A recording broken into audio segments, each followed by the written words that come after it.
ධර්මානුශාසනාව සුපින්වතුනි මේ පොසොන් සමයයි.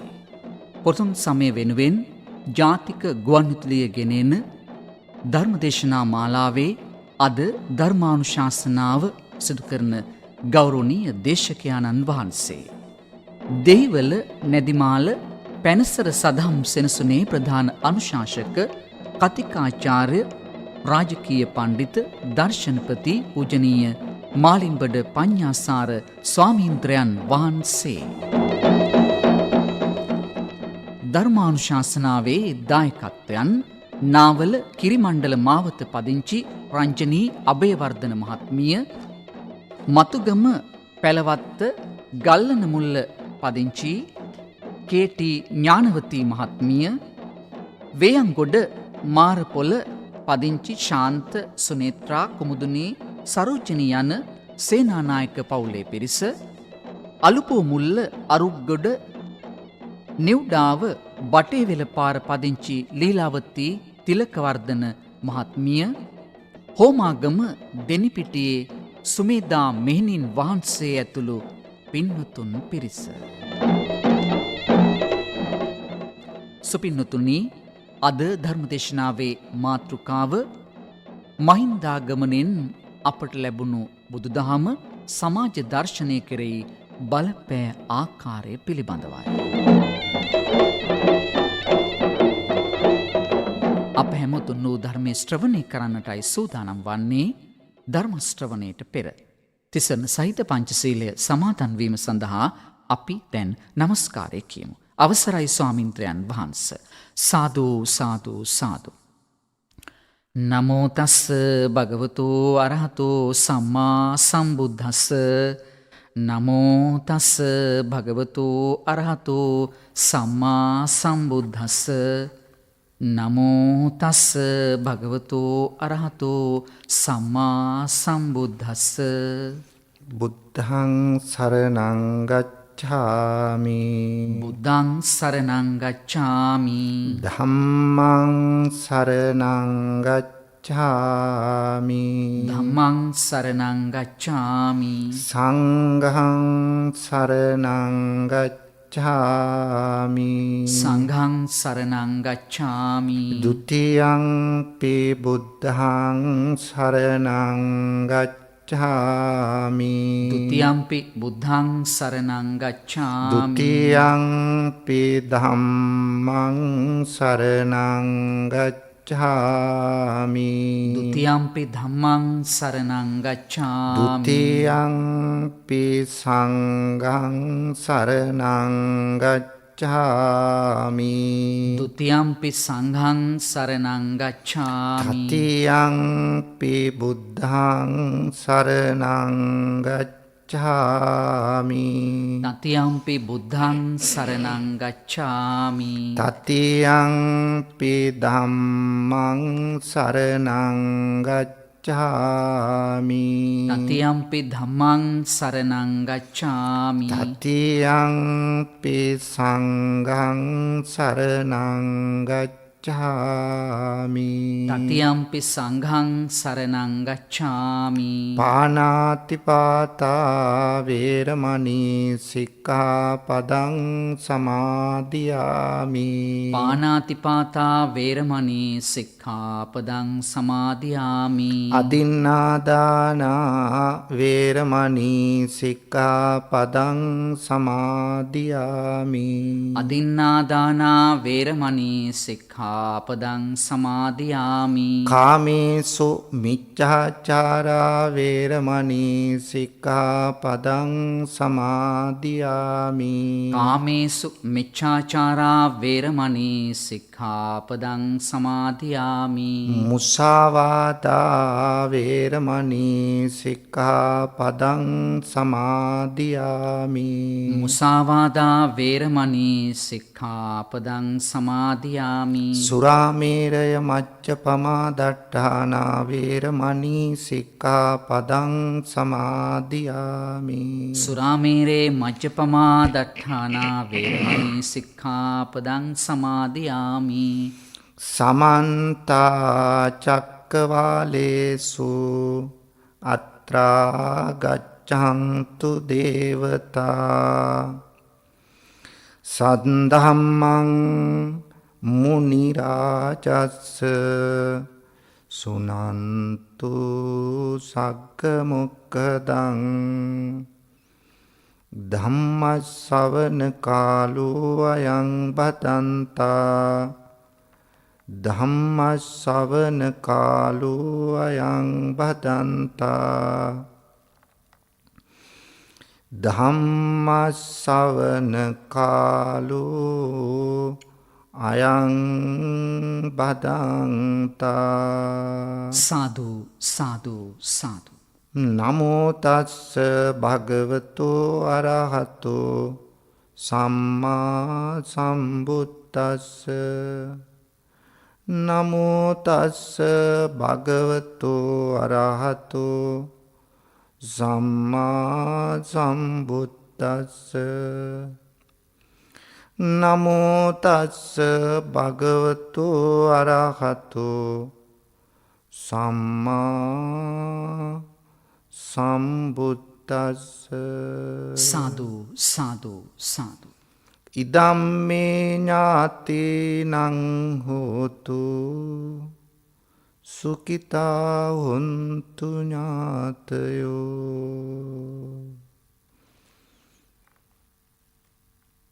සාදු සාදු සාදු. ගරුතර මහා සංඝරත්නයේ අවසරයි ශ්‍රද්ධාවන්ත පින්වතුනි, ශ්‍රී ලංකා ගුවන් විදුලි සංස්ථාවේ ස්වදේශීය සේවයේ ආගමික අංශය මගින් ඔබ වෙත ගෙන එන මේ පොසොන් සමය තුළ සුවිශේෂී ධර්මදේශනා මාලාවේ අදට නියමිත ධර්මදේශනාව ශ්‍රවණය කරන්න තමයි ඔබ මේ සැදී පැහැදී ගුවන් විදුලිය වටා බොහොම ගෞරවයෙන් ඒකරාශී වී සිටින්නේ. පින්වතුනි, පොසොන් සමය කියලා කියනකොටම අපට සිහියට එන්නේ අනුබුදු මිහිඳු මහරහතන් වහන්සේ. බුද්ධ පරිනිර්වාණයෙන් වසර 218ක් නැත්නම් 236කට පසුව සිද්ධ කළ තුන්වන ධර්ම සංගායනාවේ ප්‍රතිඵලයක් ලෙස එදා ධර්මාශෝක අධිරාජයාත් මොග්ගලී පුත්තතිස්ස මහරහතන් වහන්සේත් මේ දෙදෙනා එක්ව ಭಾರತයට පමණක් සීමා වෙච්ච නිර්මල තේරවාදී බුදුදහම ලෝකයේ වෙනත් රටවලටත් ජාත්‍යන්තර වශයෙන් ප්‍රචාරය කිරීම සඳහා එදිනයි උත්සාහයක නිරත වුණේ. සංගායනාව අවසන් වෙනකොට මේ ගත්තු තීරණය මත රටවල් 9කට ධර්ම දූතයන් වහන්සේලා පිටක් කරන්න තීරණය කළා. ඒ අනුව තෝරාගත් රටවල් 9ක් කාශ්මීර ගන්ධාරය, මහිස මණ්ඩලය, වනවාසී දේශය, අපරන්ත දේශය, මහාරාෂ්ට්‍රය, යෝනක දේශය, හිමවත් පෙදෙස, ස්වර්ණ භූමිය හා ලංකාව. මේ රටවල් 9 පින්වතුනි අවසානයේ කිව් රට තමයි ලංකාව. එතකොට අනිත් රටවල් ඔක්කොම වගේ ඉන්දියාවේම තිබිච්ච ප්‍රදේශ. එතරින් එහා නැත්තං මුහුදෙන් එහා රටක් හැටියට විශේෂයෙන් භාරතයට සමීපදේශයක් හැටියට එදා ලංකාව තෝරා ගත්තා. මේ රටවල් 9ට වැඩම කරවන ස්වාමීන් වහන්සේලා තෝරගත්තා. ඒ තෝරාගත් ස්වාමීන් වහන්සේලා අතරේ මජ්ජන්තික හිමි, මහාදේව හිමි, රක්කිත හිමි, යෝනක ධම්ම රක්කිත හිමි ආදී වශයෙන් ඒ ස්වාමීන් වහන්සේලා තෝරාගත් අතර සුදුසුකම් ලත් ඒ රටට වැඩම කරන්නට වඩාත් සුදුසු ස්වාමීන් වහන්සේලා මෙහිදී තෝරාගත්තා. ඒ අතර ලංකාවට වැඩම කරන්න තෝරගත්තේ මහින්ද මහරහතන් වහන්සේ. එතකොට මහින්ද මහරහතන් වහන්සේ සමග තවත් රහතන් වහන්සේලා පිරිසක්.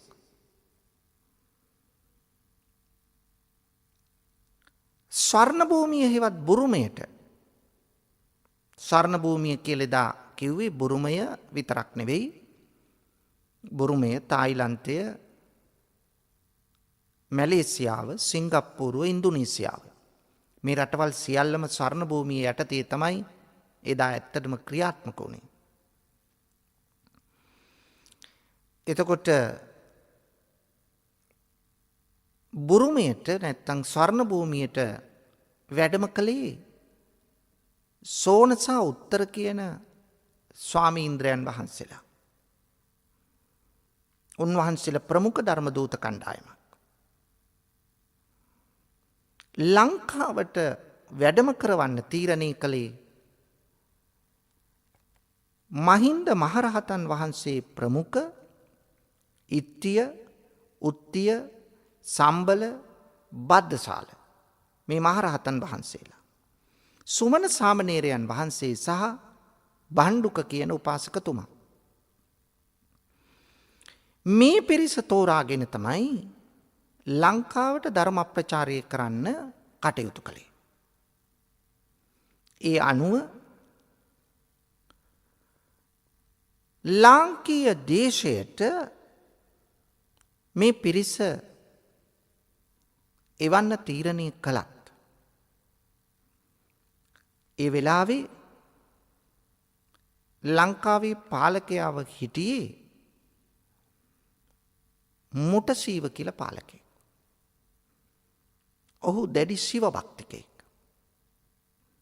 ඒ වගේම වයෝවෘතයි. ඒ නිසා ඔහුගේ කාලයේදී ධර්ම ප්‍රචාරයට ආවට ඊතරම් ඵලදායී ස්වභාවයක් ධර්ම ප්‍රචාරයෙන් ලබා ගන්න අමාරුයි. අන්න ඒ නිසා ලංකාවේ තිස්ස බලයට පත් වෙනකන් ටිකක් රැඳී ඉඳලා තිස්ස ලංකාවේ රජ වුණාට පස්සේ ඔහු තරුණ පාලකයෙක්. වයස අවුරුදු 30ක් වගේ. මිහිඳු මහරහතන් වහන්සේටත් අවුරුදු 30ක් විතර ඇති. තරුණ දෙදෙනෙක් මුණ ගැහෙන්නේ. තමන්ගේ අපේක්ෂාවන් බලාපොරොත්තු මුදුන් පමුණවා ගන්න මේ කාරණයම ශක්තිමත්. මොකද තරුණ කෙනෙක් ස්වාමීන් වහන්සේ තරුණ රජ කෙනෙක්. එතකොට තරුණ අදහස් තියෙන. යල් පැන ගිය හනමිටි අදහස් නෙමෙයි. ඒ නිසා යමක් කියලා අවබෝධ කරන්න ලේසියි. මේක තේරුම් ගත්තා. ඒ අනුව උන්වහන්සේලා ලංකාවේ මිස්සක පව්වට වැඩම කළා. මිහින්තලය මිස්සක පව්ව කියලා කියන්නේ ගල්හා පස් එකට මිශ්‍ර වෙච්ච කඳු වැටියක්. අනේ නිසා මිස්සක පව්ව කියලා කියනවා. මේ මිස්සක පව්වට වැඩම කළ මහින්ද මහරහතන් වහන්සේ රජතුමාට මේ සම්පූර්ණ ස්වාමීන් වහන්සේලා සියලු දෙනාම පේන්න හිටියේ නැහැ. අදිෂ්ඨාන කළේ නැහැ. මිහිඳු මහරහතන් වහන්සේ පමණක් පේන්න අදිෂ්ඨාන කළා. ඒ අනුව ඒ වෙනකොට තිස්ස රජතුමා නැකත් ක්‍රීඩාවක ජනතාවත් එක්ක මේ මිහින්තලේ ප්‍රදේශයේ තමයි සැරිසැරුවේ. ඒ නිසා ඔහු විනෝදයට රජවරු දඩයමේ යනවා. හිංසාවාදී ක්‍රියාවක්. මේ හිංසාවාදී ක්‍රියාවක නිරත වෙන රජ්ජුරුවෝ විනෝදයට මුවෙක් දැකලා මුවාට විදින්න දුනු හි අතතිවයි යන්නේ.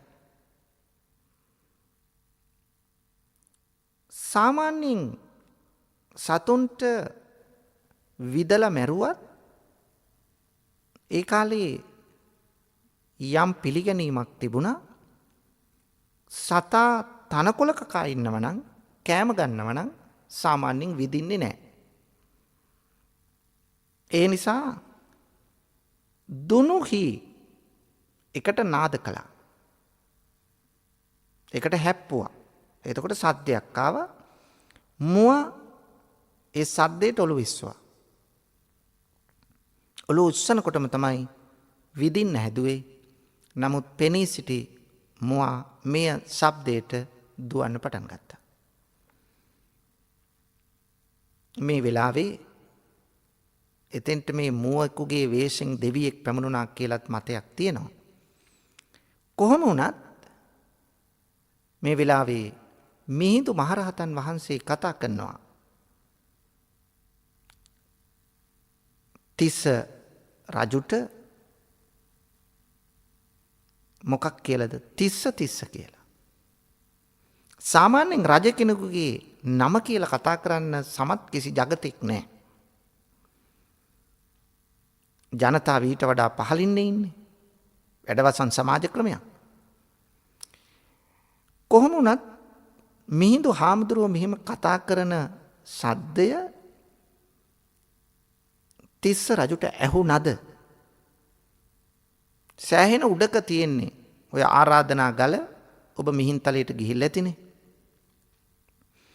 එතන ඉඳන් කතා කරන එක පහලට ඇහෙනවද? ඔව් පින්නතුනි. ඔබත් ගිහිල්ලා කතා කරලා බලන්න. මේක ඇත්තද කියලා. මොකද මේ පොසොන් කාලෙට සුළඟේ දිශාව තියෙන උඩ ඉඳලා පහළට. ඒ නිසා තිස්ස කියලා කතා කරන්න ශබ්දෙන් කතා කරන්න ඕනේ නැහැ. බොහොම හිමින් කතා කළත් පහළ කෙනෙකුට ඇහෙනවා. ඒ නිසා තිස්සට ඇහුණා. හැබැයි තිස්ස කතා කළේ නැහැ. මොකද ඒ කතා කරන එක ඇහෙන්නේ නැහැ. සුළඟේ දිශාව පහළට නිසා. තිස්ස නැවතුණා. රජු නැවතුණාට පස්සේ මිහිඳු හාමුදුරුවෝ එතෙන්ට වැඩම කළා. ඔන්න බලන්න මේ වැඩම කිරීමත් එක්ක සමස්ත ලාංකීය දේශයේම ආර්ථික, සමාජික, සංස්කෘතික ආදී සියලු ක්ෂේත්‍රවල පරිවර්තනය ආරම්භ වන්නේ මෙතනින්. තිස්ස රජුට මෙහෙම කතා කළා. සුවද සාකච්ඡාවක නිරත වෙනවා. දැන් රජ්ජුරුවෝ බෞද්ධයෙක් කරගන්න ඕන. තාම ඔහු තරුණ වයසේ පසුවන කෙනෙක්. මිහිඳු හාමුදුරුවෝ හරිම දූරදර්ශී. ජනතාවට ධර්මයේ දේශනා කරලා ජනතාව බුදුදහමට සම්බන්ධ කරගෙන පසුව රජ්ජුරුවෝ බුදුදහමට සම්බන්ධ කරගන්න ගියා නම් මේ ප්‍රයත්නය මේ උත්සාහය සාර්ථක වෙන්නේ නැහැ. ජනතාව කොච්චර බුදුදහම වැළඳගත්තත් යම් හේකින් රජු බුදුදහම ප්‍රතික්ෂේප කළොත් මිහිඳු හාමුදුරුවෝ ගන්න උත්සාහය වතුර යනවා. උත්සාහය සාර්ථක වෙන්නේ නැහැ. හැබැයි මිහිඳු මහරහතන් වහන්සේ බොහොම දූරදර්ශීව මොකද්ද කළේ? ඉස්සෙල්ලාම රටේ පාලකයා මුණ ගැහුණේ. පාලකයා මුණ ගැහිලා පාලකයා බෞද්ධයෙක් බවට පත් කරගත්තා. පාලකයා බෞද්ධයෙක් බවට පත් කරගත්තාම ජනතාව අනිවාර්යෙන් බෞද්ධ වෙනවා. වැඩවසම් සමාජ ක්‍රමේ පාලකයා තමයි ජනතාව අනුගමනය කරන්නේ. ඒ නිසා එදා තිස්ස රජු බෞද්ධයෙකු බවට පත්වෙනවත් එක්කම මහාවංශයේ සඳහන් කරනවා 40,000ක් පමණ දෙනා බොදු සව්වන් බවට පත් වූ බව. ඒක තමයි වැඩවසම් සමාජ ක්‍රමයේ ස්වභාවය. පින්වතුනි, අපි දන්නවා මිහිඳු මහරහතන් වහන්සේ දැන් බුදුරජාණන් වහන්සේ ගෙනෙන උන්වහන්සේ දේශනා කළ ගැඹුරු දහම ජනතාව අතරට ගෙනියන්න ඕන. හැබැයි ඒ ගැඹුරු දහම අවබෝධ කර ගැනීමට තරම් මානසිකත්වයක් රජු ළඟ තිබේද? ඒ නිසා රජු පිළිබඳව විමසීමක් කරන්න ඕන. රජුට මොකද්ද කිව්වේ? රජු බුද්ධිමත්ද කියලා හොයන්න ප්‍රශ්න දෙකක් ඇහුවා. එකක් තමයි අඹ පැනය. අනික තමයි නෑදෑ පැනය. මේ ප්‍රශ්න දෙකට නිසි උත්තර දීමක් කළා රජු. ඒ නිසා රජු බුද්ධිමත් බව දැන රජුට දේශනා කළා මිහිඳු හාමුදුරුවෝ චොල්ල හත්ති පදෝපම සූත්‍රය. චොල්ල හත්ති කියන්නේ කුඩා ඇතෙකුගේ පදෝපම පාසලකුණු මුල් කරගෙන බුදුරජාණන් වහන්සේ පිළිබඳව හඳුන්වා දීමක් මේ කරන්නේ. මේ සූත්‍රය දේශනා කළා. ඉන් පස්සේ අපිට පේනෝ රජමාලිගාව එච්චර ලොකුවට තිබිච්ච එකක් නෙවෙයි. මිහිඳු හාමුදුරුවන්ටත් ඉන්න නිසි තැනක් ඒ වෙනකොට තිබ්බේ නැහැ. වැඩම කළා විතරයිනේ. රජ්ජුරුවන්ගේ මාලිගාව විශාල නෑ කියන එක අපිට පේනවා. ඒ තමයි ජනතාවට බණ කියන්න තෝරගත්තේ රජමාලිගාව නෙවෙයි. රජමාලිගාව ඉඩ තිබුණා නම් රජමාලිගාව තමයි තෝරගන්නේ. ඉඩ තිබුණ නැති බව එකෙන් පේනවා. විශාල මාලිගාවක් නොවන බව. ඒ නිසා තෝරාගත්තේ රජුගේ ඇත් හලහා අස්හල. ඇත්තු නතර කරන අශ්වයෝ නතර කරන තැන තමයි ඔවුන් ඉවත් කළා බණ කියන්න තෝරගත්තේ. මිහිඳු මහරහතන් වහන්සේ ඔන්න ධර්ම දේශනාව එතනදී ආරම්භ කරනවා. එහෙනම් එතුමා ලාංකීය සමාජ දර්ශනයේ පරිවර්තනයක් කරන්න තැබූ පළවෙනි පියවර තමයි ලංකාවේ පාලකයා බෞද්ධ උපාසකයෙකු බවට පත් කිරීම. ඒක තමයි සුවිශේෂී කාර්යය. යම් හේයකින් එදා තිස්ස රජු මිහිඳු මහරහතන් වහන්සේ ප්‍රතික්ෂේප කළේ නම් නිර්මල තේරවාදය සුරක්ෂිත වන ලෝකයේ ඉහළම රට ලංකාව බවට පත්වෙන්න ඉඩ නොතිබෙන්න තිබුණා. නමුත් පින්වතුනි මේ දෙදෙනාගේ මුණ ගැසීමත් එක්ක රජු බෞද්ධයෙක් වුණාම ලෝකයේ නිර්මල තේරවාදී බුදු දහම සුරක්ෂිත වන එකම රට ලංකාව බවට පත් වුණේ ඉන් අනතුරුවයි. එහෙනම් ලාංකිකයන් ජාති ආගම් කුලමල උස් පහත් ભેද පස්සේ කළා. මොන තරම් සතුටක් ඇති කරගන්න ඕනද? ලංකාවේ ඒ වෙනකොට දියුණු සංස්කෘතියක් ඇත්තටම තිබුණේ නැහැ. ලංකාවේ තිබිච්ච අභිෂේක ක්‍රමය තමයි අභිෂේකය කියන්නේ ඔටුනු පලන් ක්‍රමය. මේ රාජ්‍යත්වයට පත් වෙනකොට ලංකාවේ තිබිච්ච අභිෂේක ක්‍රමය තමයි රාජ්‍යත්වයට පත්වන පුද්ගලයාට සැරයටියක් අතට පිළිගැන්වීම. ගාමිණී නාමයත් එක්ක සැරයටියක් අතට පිළිගන්නන. සැරයටිය කියන්නේ හැරමිටියක්. එතකොට හැරමිටියක් පිළිගන්වන්නේ පින්තුනි මේ ඔහු තරුණ කෙනෙක් වුණත් තරුණ තීරණ අරගෙන ක්‍රියාත්මක කරන්න එපා. තරුණ කෙනෙක් වුණත් තැම්පත් මානසිකත්වයකින් ක්‍රියා කරන්න කියන පණිවිඩය තමයි ඒකෙන් දෙන්නේ සංකේතවත් කරන්න. ඒ නිසා මේ ක්‍රමය තමයි රාජ්‍යත්වයට පත්වීමේදී තිබුණේ. දැන් පින්නතුනි ලංකාවට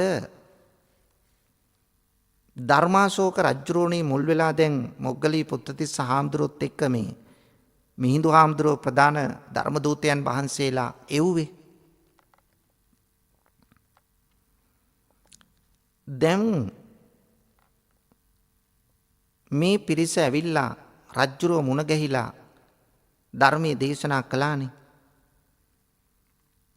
දැන් ලංකාවේ පාලකයත් අශෝකත් ධර්මාශෝකත් අතර දැක්කේ නැති වුණාට මිතුරන් වශයෙන් හිටියේ. ඒ නිසා තිස්ස රජතුමාට ඕන වුණා ඉන්දියාවේ ක්‍රමයට අභිෂේකයක් කරන්න. ඒ අතර මේ ධර්මාශෝක අධිරාජයා ලංකාවේ පාලකයාට මෙන්න මෙහෙම පණිවිඩයක් එව්වා. මොකක්ද?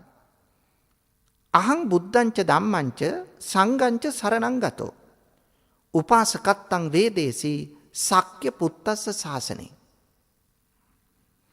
අහං බුද්ධංච ධම්මංච සංඝංච සරණං ගතෝ මම බුදුන් දහම් සංඝුන් සරණගත වෙලා උපාසක බව ගිවිසගත්තා. ඔබත් තෙරුවන් සරණ යව කාටද කියලෙවන්නේ? ලංකාවේ තිස්ස රජුරන්ට. කවුද? ධර්මාශෝක රජු. ලංකාවේ පාලකයට ඕන වුණා ඉන්දියාවේ ක්‍රමයට අභිෂේකයක් කරන්න. ඒක නිසා අශෝකට කියලා යවුවා මට ඔටුනු පැළඳවීමට අවශ්‍ය කරන ආභරණ ටික එවන්න. රජුරෝ එව්වා. ධර්මාශෝක අවශ්‍ය භාණ්ඩ එව්වා. ඒ අනුව ලංකාවේ පාලකයා ඒ ක්‍රමයට අභිෂේකයක් කරගත්තා. ඒ නිසා ලංකාවේ පාලකයාට ලැබුණ ගෞරව නාමයක්. ඒ ගෞරව නාමය තමයි දේවානම් ප්‍රිය. දෙවියන්ට ප්‍රිය වූ. එහෙනම් තිස්ස දේවානම් ප්‍රිය තිස්ස වුණේ ඊට පස්සේ. දේවානම් ප්‍රිය. ඒ අනුව පින්වතුනි ලංකාවේ පාලකයා එතෙන් පටන් දේවානම්පියතිස්ස වුණා. දැන් ලාංකීය දේශය තුල මේ මිහිඳු හාමුදුරුවෝයි තිස්ස දේවානම්පියතිස්ස රජතුමයි මුණ ගැහිම මා කිව්වා ලාංකීය සංස්කෘතියේ සුවිශේෂී සන්ධිස්ථානයක්.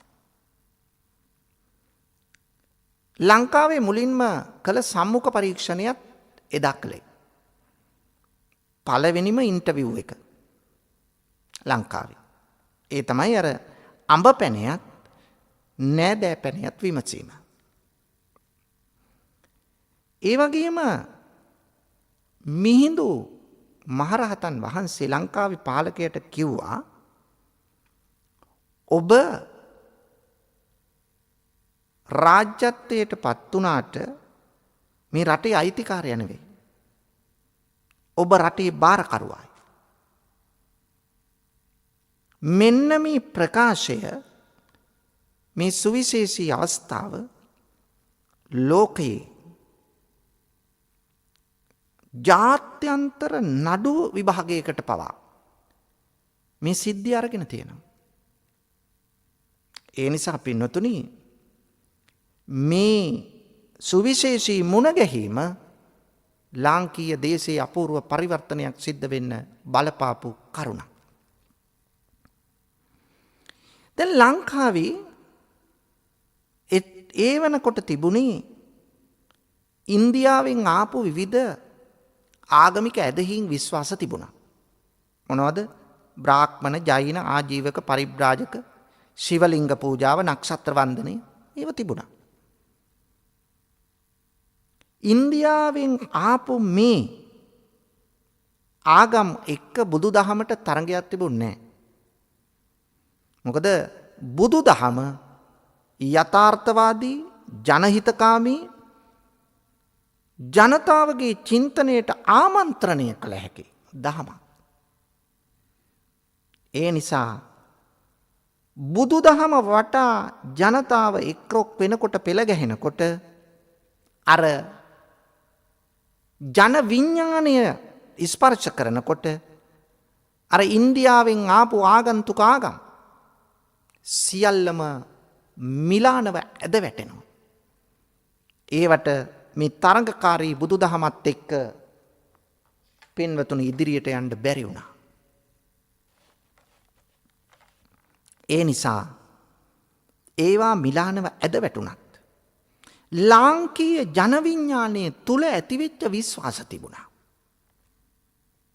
මොනවද ඒ විශ්වාස? තමයි යක්ෂ වන්දනාව, දේව වන්දනාව, වෘක්ෂ වන්දනාව, මළගිය භූත වන්දනාව, නාග වන්දනාව.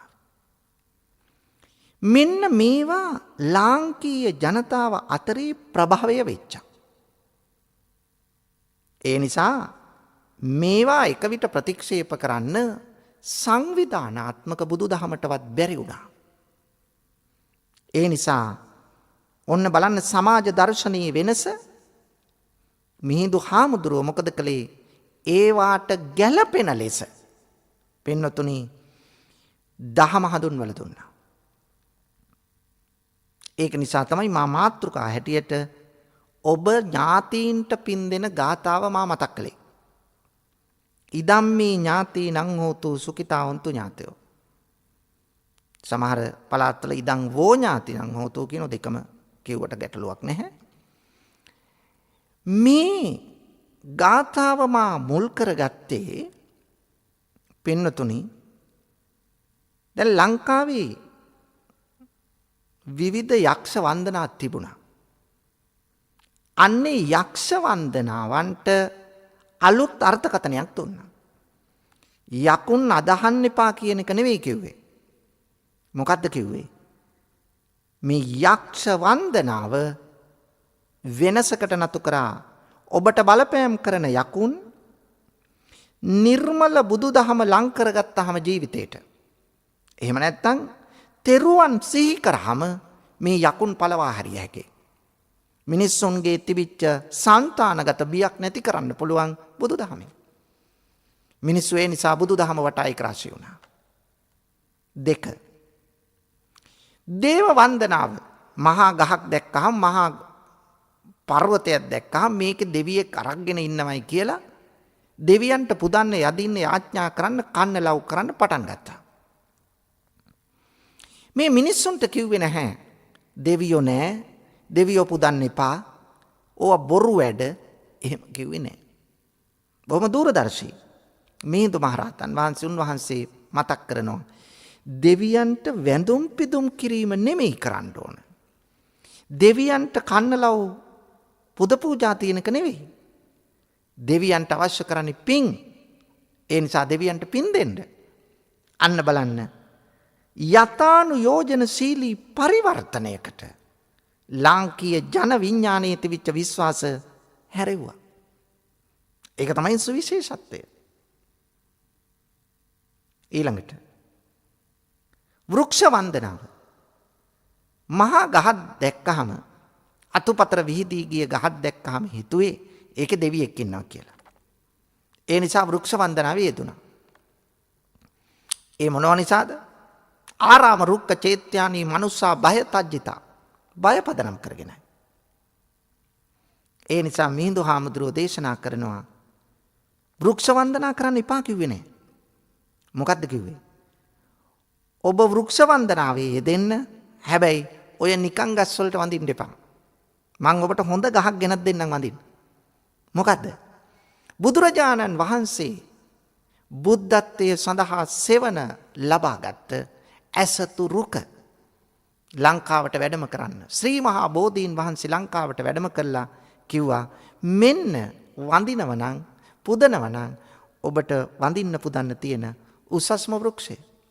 හැබැයි ඒකට වඳින්න දෙවියෙක් ඉන්නවා කියලා හිතාගෙන නෙවෙයි එහි. බුදුරජාණන් වහන්සේ පරිහරණය කළ පාරිභෝගික වස්තුවක් හැටියට සලකලා. අන්න බලන්න වෙනස. ඔක තමයි සමාජ දර්ශනීය ගොඩනැගෙන්නේ. බෞද්ධ ස්වභාවයෙන්. ඊළඟට පින්නතුනි. පර්වත වන්දනාවේ යෙදිච්ච මිනිස්සුන්ට එක පැත්තකින් දේව වන්දනාවට දෙවියන්ට පින්දීම හුරු කළ අතර පර්වත වන්දනාවේ යෙදිච්ච මිනිස්සුන්ට කිව්වා නිකම් පර්වත වලට වැඳ වැඳ යන්න එපා.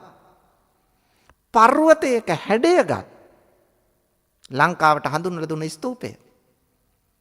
එතකොට ස්තූප වන්දනාවට හුරු කළා. ස්තූපය වඳින්නේ නිකම් මේ පර්වතයකට වඳිනවයි දෙවියෙක් ඉන්නවා කියලා හැඟීමෙන් නෙවෙයි. පර්වතයකට වඳින්නේ එදා වැඳ එහෙමයි. නමුත් ස්තූපයට වඳින්නේ එහි දෙවියෙක් ඉන්නවා කියලා හැඟීමෙන් නෙවෙයි. බුදුරජාණන් වහන්සේගේ ශාරීරික ධාතු තැන්පත් දා කරඬුවකට වඳිනවා කියන අර්ථයෙන්. ස්තූපය මහා ගැඹුරු අරුතක් දනවන සුවිශේෂී සංකේතාර්ථයක්. පස්සේ වැවයි දාගවයි සංකල්පයේ ලාංකීය සංස්කෘතියට එකතු වෙනවා.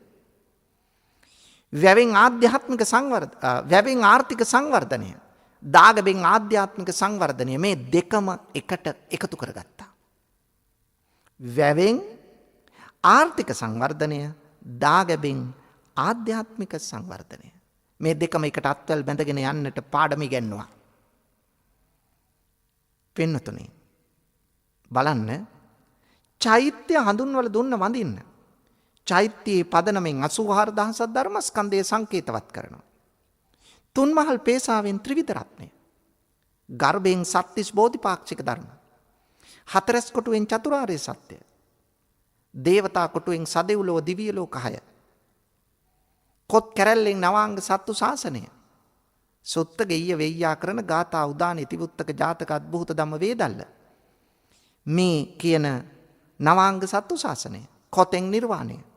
එහෙනම් දාගැබට වඳින්න කියලා කිව්වේ එහි දෙවියෙක් ඉන්නවා කියලා හිතාගෙන නෙවෙයි. බලන්න කොයිතරම් සුවිශේෂී සංකේතාර්ථද.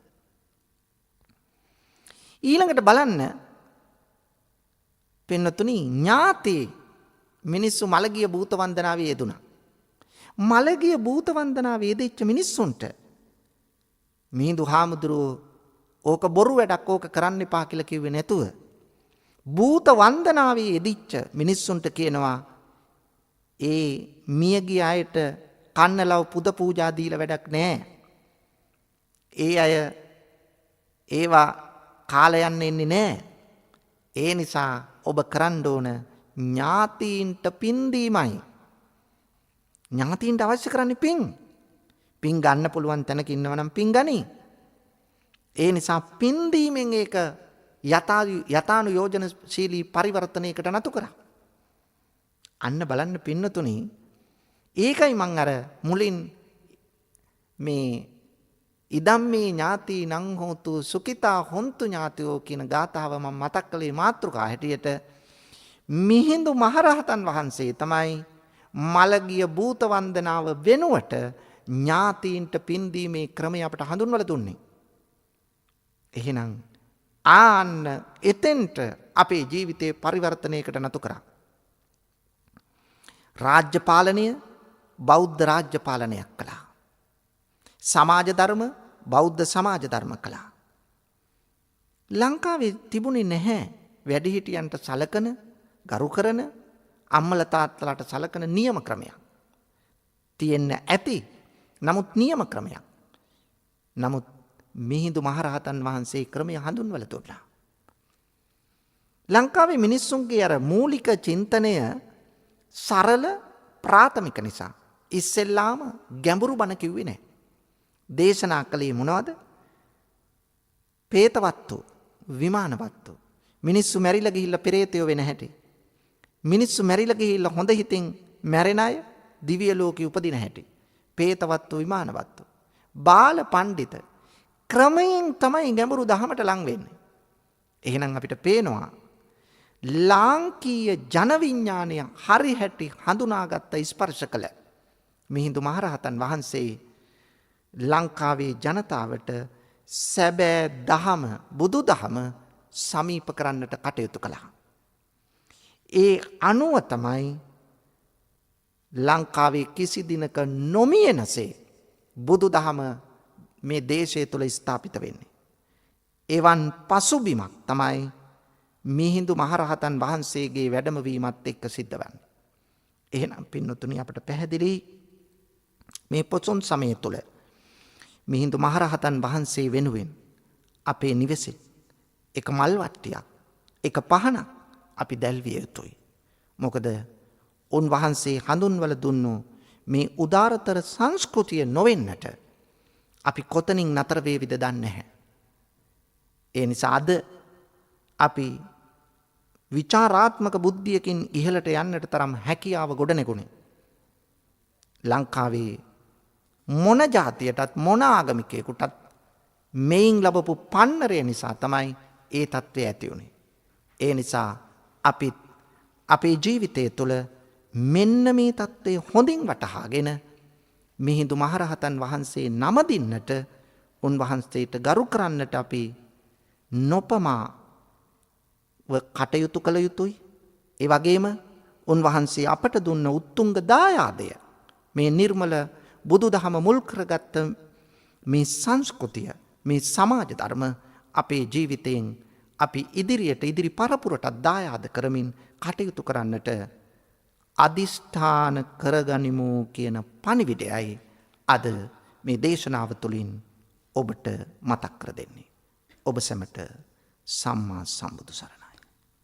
අවසරයි ස්වාමීන්ද්‍රයන් වහන්ස, අද දවසේ ධර්මානුශාසනාවේ දායකත්වයන් අරමුණු ඉදිරිපත් කරන්නට තමාලි අබේකෝන් දියණියගේ ජුනි මස්ස යෙදෙන උපන්දිනයට තෙරුවන්ගේ ආශිර්වාදය සහ දීර්ඝායුෂ පතා ධර්මදේශනාවේ දායකත්වයෙන් කටයුතු කරනවා නාවල කිරි මණ්ඩල මාවත අංක 26 පදිංචි රංජනී අබේවර්ධන මහත්මිය ඇතුළු පවුලේ සියලු දෙනා විසින්.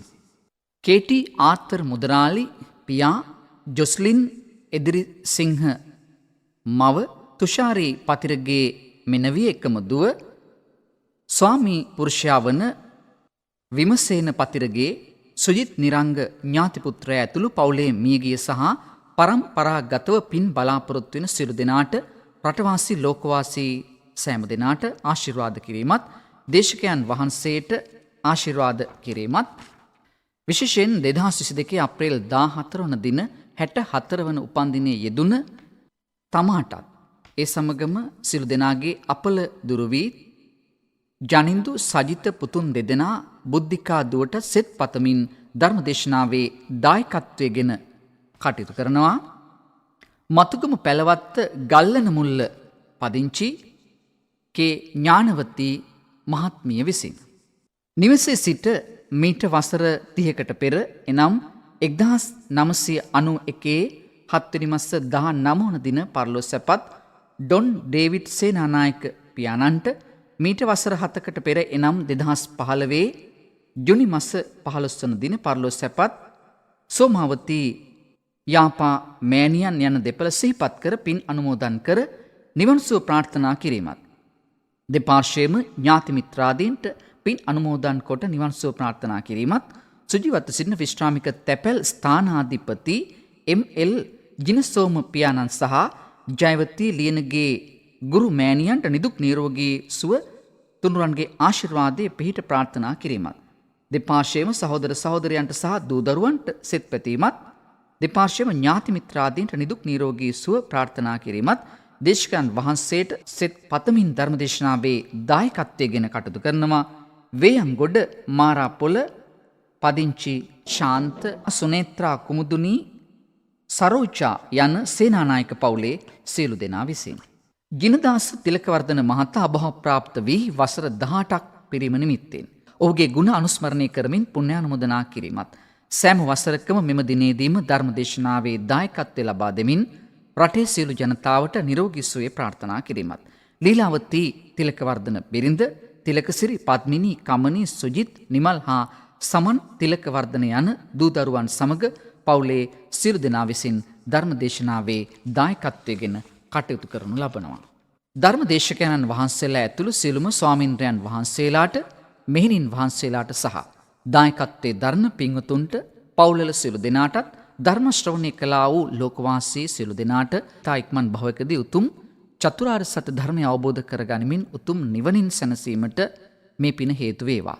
මේ මසුපන්තිනේ සමරන දායකත්වයේ දරන සියලු දෙනාට නිදුක් නිරෝගී සුව දීර්ඝායුෂ පැතීමත්. දායකත්වයේ දරන පින්වතුන්ලාගේ සංසාරගත මියගිය ඥාතීන්ට උතුම් නිවනින් සැනසීමට මේ පින හේතු වාසනා වේවායි පතමින් ධර්මදේශනාවේ දායකත්වයෙන් කටයුතු කරන්නේ හෝමාගම දෙනිපිටියේ සුමේධා මෙහෙණින් වහන්සේ ඇතුළු පින්වතුන් පිරිස විසින්. දැන් ගෞරවනීය දේශකයන්න් වහන්සේ විසින් සිදු කරන පුණ්‍යානුමෝදනාව. පින්වතුනි, අද මේ උතුම් ධර්මදේශනාවෙහි පුණ්‍යවන්ත දායකත්වයෙන් කටයුතු කළ ඔබ සියලු දෙනාටම මහා පුණ්‍ය ශක්තියක්, මහා ආශිර්වාදයක් මේ තුලින් ලබා ගන්න පුළුවන් වුණා. ඒ නිසා අපි ප්‍රාර්ථනා කරනවා දායකත්වයේ ගත් ඔබ සියලු දෙනාටමත්, ඔබ පවුල්වල සියලු දෙනාටමත්, ඒ වගේම ඔබේ මියගිය සියලුම ඥාතීන්ටත් මේ පින් අත්පත් වේවා. ඒ අයද සුඛිත මුදිත වේවා. සුජීවත්ව වාසය කරන ඔබ සියලු දෙනාටම මෙලොව යහපත ශාන්තිය වේවා. ධර්මාවබෝධය පිණිසම මේ කුසලය හේතු වේවා. ඒ වගේම ධර්ම ශ්‍රවණය කළ ලක්වැසි ලෝවැසි සියලු දෙනාටම මේ ධර්ම දාණය ඔබේ මෙලොව ජීවිතයේ යහපත පිණිසත් පරලොව සුගතිය පිණිසත් අවසන අප සියලු දෙනාටම අමා මහ නිවන පිණිසත් මේ කුසල ශක්තිය හේතු වාසනා වේවායි ප්‍රාර්ථනා කරමු. සාදු සාදු සාදු. ආකාශට්ඨා ච බුම්මට්ඨා දේවානාගා මහිත්‍තිකා පුඤ්ඤන්තං අනුමෝදිත්වා චිරං රක්ඛන්තු ශාසනං. ආකාශට්ඨා ච බුම්මට්ඨා දේවානාගා මහිත්‍තිකා පුඤ්ඤන්තං අනුමෝදිත්වා චිරං රක්ඛන්තු දේශනං. ආකාශට්ඨා ච බුම්මට්ඨා දේවානාගා මහිත්‍තිකා පුඤ්ඤන්තං අනුමෝදිත්වා චිරං රක්ඛන්තු මං පරන්ති. සාදු සාදු සාදු. සුපින්නතුනි, ජාතික ගුවන්විදුලිය ගෙනෙන පොසොන් ධර්මදේශනා මාලාවේ අද ධර්මානුශාසනාව සිදු කළ ගෞරවනීය දේශකයාණන් වහන්සේ දෙහිවල නැදිමාල පැනසර සදහම් සෙනසුනෙහි ප්‍රධාන අනුශාසක කතිකාචාර්ය දර්ශනපති රාජකීය පණ්ඩිත පූජනීය මාලිම්බඩ පඤ්ඤාසාර ස්වාමීන්ද්‍රයන් වහන්සේ. අප හැම දෙනා සාදු නදක් දෙමින් උන්වහන්සේට නිදුක් නිරෝගී සුව චිරජීවනය ප්‍රාර්ථනා කර සිටිමු. සාදු සාදු සාදු. ඔබටත් පුළුවන් ජාතික ගුවන්විදුලියේ මෙවැනි ධර්මානුශාසනාවක දායකත්වය ලබා ගන්නට. එසේනම් 0112 69 71 40 ඔස්සේ ශ්‍රී ලංකා ගුවන්විදුලි සංස්ථාවේ ආගමික අංශය අමතන්න. මෙම ධර්මානුශාසනාව ජාතික ගුවන්විදුලියේ ස්වදේශීය සේවා YouTube නාලිකාව ඔස්සේ ඔබට ශ්‍රවණය කරන්නට පුළුවන්. පින්නතුනි, අද පෙරරු 11ට මෙම ධර්මදේශනාව ඇසුරෙන් වන ධර්ම සාකච්ඡාව සඳහා අප ඔබට ගෞරවණීයව ආරාධනා කර සිටිමු. ඔබ සැමට සම්මා සම්බුදු සරණයි.